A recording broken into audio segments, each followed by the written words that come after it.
Somewhere between the first job you ever did and where you are today, something shifted. What's changing? Not in your business, but in how you see yourself. You started out hungry, confident, ready to build something.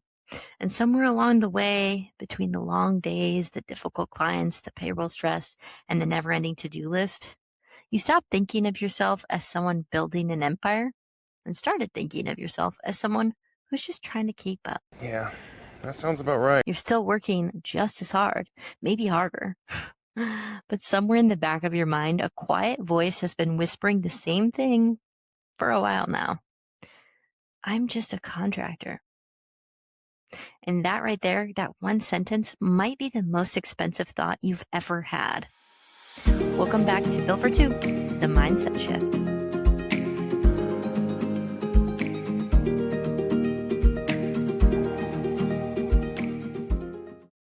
Well, hey there. I'm Kimberly Ferguson, CEO and founder of The Emerald Edge. And we help contractor couples build profitable businesses where the identity you carry into work every single day is big enough to match the business you're trying to build. This is a brand new series within a series. And if you've been with us for a while working through our foundation series, welcome back. You've already done the hard work of building the operational infrastructure. Now you're going to work on something equally important, and honestly, something that probably should have come first. What is it? What is it? The way you think about yourself. Because here's what I've learned after working with so many contractor couples. You cannot build a 7-figure business while carrying a 6-figure identity. The mindset has to grow before the business can. And for most contractor couples, the mindset is the last thing they think to work on because it's the least visible. It's the hardest to measure. And honestly, it's the most uncomfortable to confront. I'm just trying not to think about it. But it's also the thing that changes everything. So that's what this series is about. 6 episodes, 6 shifts. And by the end of it, the way you see yourself and what you believe is possible for your business will never be quite the same. Put me in, coach. I'm ready to play. So let's start with the biggest one.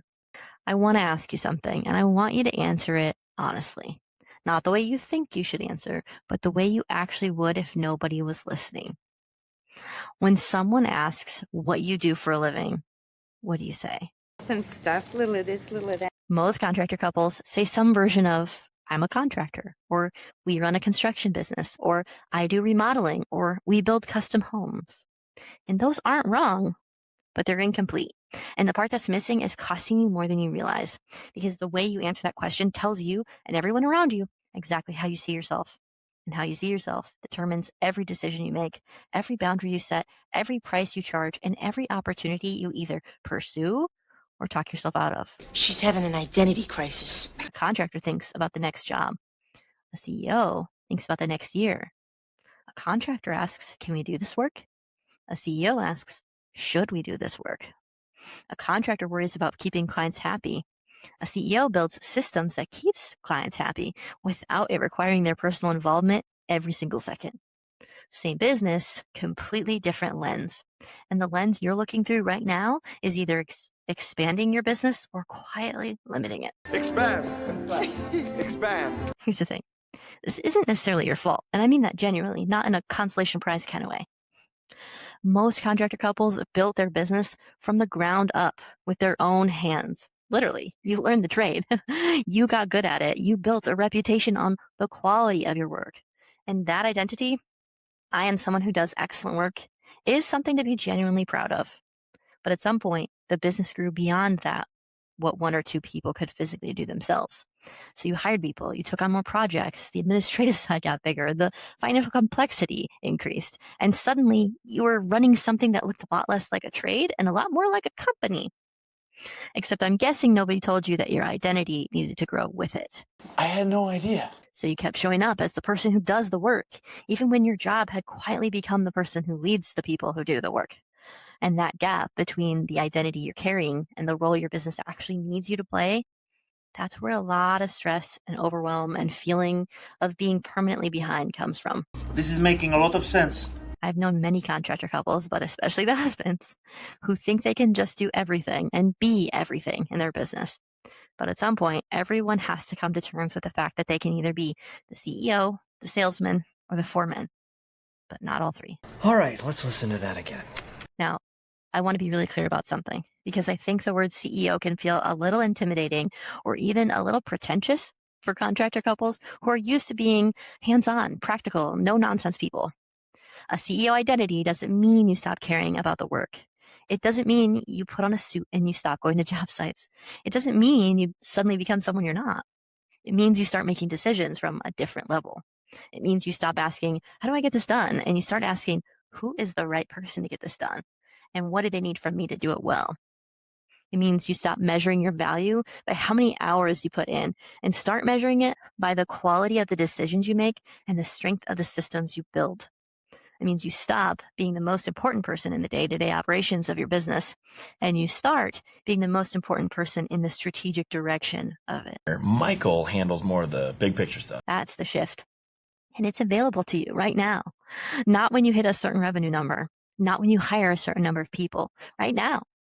Because the identity comes first. The results follow. I really gotta go home and work on myself. So how do you actually make this identity shift in a practical, tangible way? Because mindset without action is just a motivational poster on a wall. We don't do that here. You use what I call the SHIFT framework. 5 practices that move you from contractor identity to CEO identity.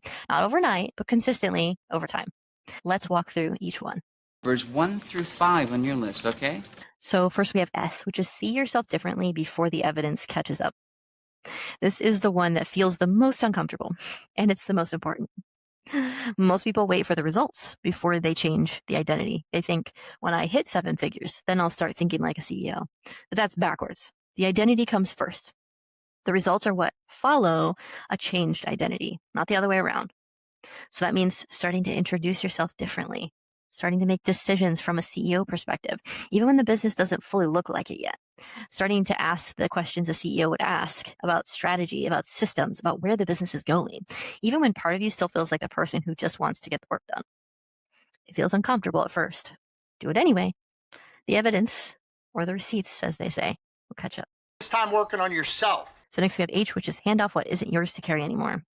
We covered this in depth in our foundation series, but it bears repeating here because it's as much a mindset issue as it is an operational one. Every time you hold onto a task that someone else should own, you're reinforcing the contractor identity. You're telling yourself and your team that you're the one who has to do it, that nobody else can be trusted with it, that the business only works when you're in the middle of it. A CEO builds people who can carry things. A contractor carries everything themselves. What are you still carrying that isn't yours anymore? Lots of things. Next is I, which is invest time in strategy, not just execution. So here's a question we're sitting with. In the last month, how much time did you spend working on your business versus working in it?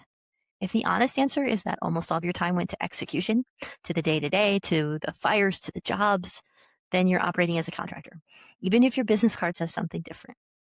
CEOs protect time for strategy, for thinking, for planning, for asking the questions that don't have an urgent deadline, but have an enormous long-term impact.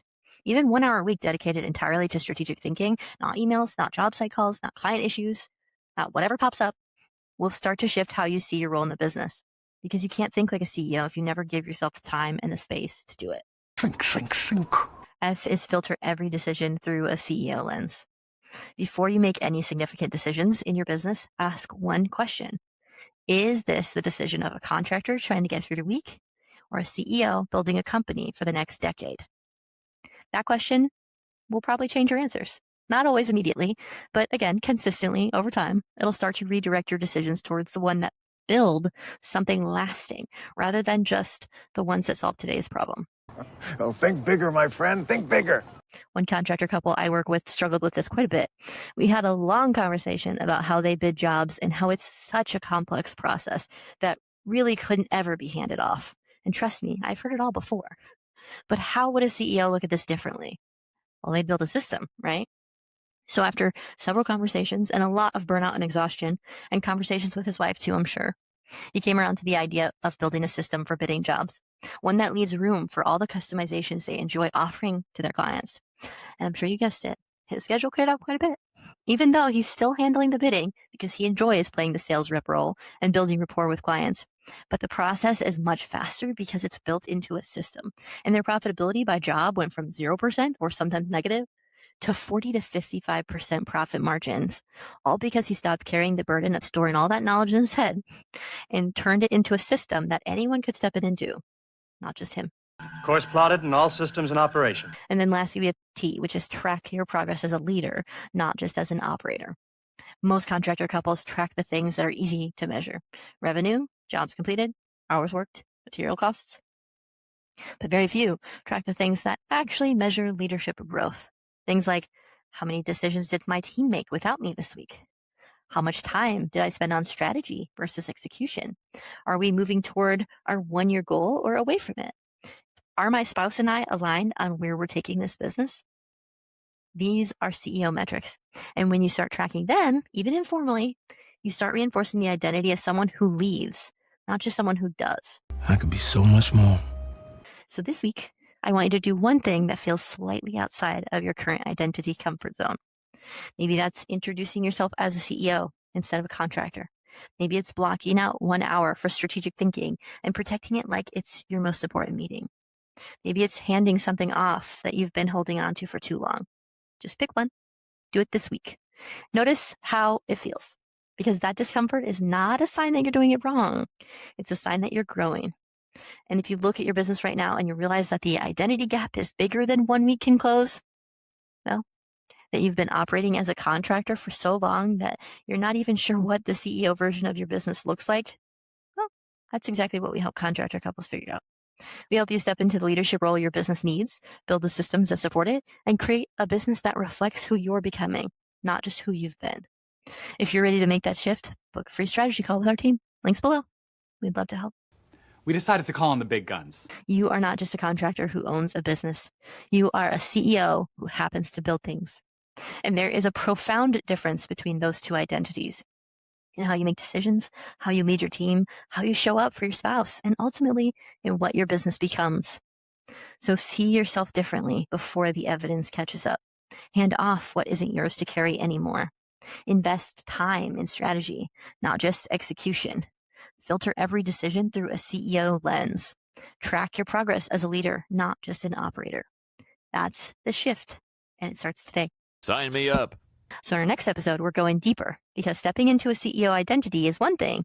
Actually believing that a 7-figure business is possible for you, for your specific business, in your specific market, with your specific circumstances, that's a whole different conversation. And it's one we need to have. So make sure you're subscribed, and I'll see you in the next one. This has been Built for Two, the Mindset Shift, because your business can't outgrow the way you think about it. I hope that you have a fantastic day, and I'll see you in my next video.